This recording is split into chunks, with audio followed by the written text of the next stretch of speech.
being such a great forceful dialogue and a great forceful peace. And you already quite famous in Russia. I think that peace will prevail. Among the people from the US and our many people.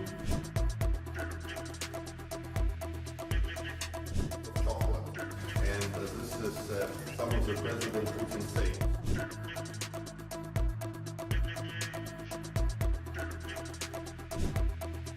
A fresh diplomatic tremor shakes Washington as Republican Congresswoman Paulina Luna, a close Trump ally, holds a face-to-face meeting with Russian presidential aide Kirill Dmitriev in New York. In optics unseen since pre-war times, Luna is seen accepting flowers and a gift box of chocolates bearing quotes from Vladimir Putin himself, signaling what the Kremlin calls a new spirit of dialogue between Moscow and Washington. Thank you again for being such a great forceful dialogue and a great forceful peace. And you already quite famous in Russia because you are really working on the first visit of our Duma, which is a Congress, and meeting with the US Congress.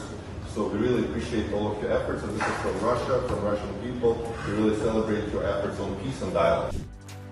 Dmitriev, who leads the Russian Direct Investment Fund and is considered close to President Putin, publicly thanked Luna for promoting peaceful dialogue between US and Russian lawmakers. He announced plans for a delegation of Russian Duma members to visit the US Congress, the first such meeting in decades, under Luna's leadership. But the optics have triggered alarm bells in Washington, where any contact with sanctioned Kremlin figures remains politically explosive. So we really appreciate all of your efforts, and this is from Russia, from Russian people. We really celebrate your efforts on peace and dialogue. In her remarks, Luna expressed gratitude to the Russian government for cooperating in the release of archival materials related to the assassination of President John F. Kennedy, a symbolic gesture that Moscow used to promote historical truth and reconciliation. She said she hoped this could mark the beginning of a new era of peaceful dialogue. I want to thank the Russian government for assisting in the release of the Kennedy files. As you know, especially in the United States, such an unfortunate event, but it's providing historical context that we can all learn from. So I hope to continue relationship building and a peaceful dialogue. Back home, Luna's message was unambiguous, directed straight at Ukrainian President Vladimir Zelensky. She urged him to listen to his people, citing new Gallup data showing that 69% of Ukrainians now favor peace negotiations rather than continued war. The Congresswoman's words mark a clear shift in US Republican sentiment, from arming Ukraine to urging compromise. Luna has been increasingly vocal in calling for direct peace talks with Moscow, and even for the restoration of relations between the US and Russia. She has dismissed criticism over her meetings with Russian officials, saying the Cold War is over and that dialogue, not hostility, should define the next phase of US-Russia ties. Her meeting with Dmitriev was reportedly held after similar talks involving Trump administration insiders in New York last week.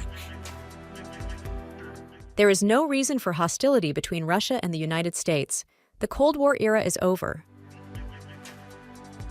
During the meeting, Dmitriev presented Luna with Putin chocolates and spoke about a symbolic project, the Kennedy-Khrushchev World Peace Bridge, linking Russia and Alaska via a proposed undersea tunnel. He claimed the $8 billion project could be revived with technology from Elon Musk's Boring Company, a bold pitch for symbolic US-Russia connectivity. A little gift of chocolate. And this is some of the President Putin sayings. And this is just to let you know his thinking, because this one says that we don't give up on our people, and that's one of his messages. And then here he also talks about that it's important to basically dialogue with Russia.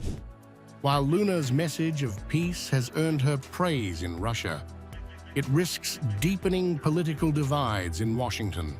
Her outreach comes as President Donald Trump's administration faces internal debate on whether to resume formal communication channels with Moscow.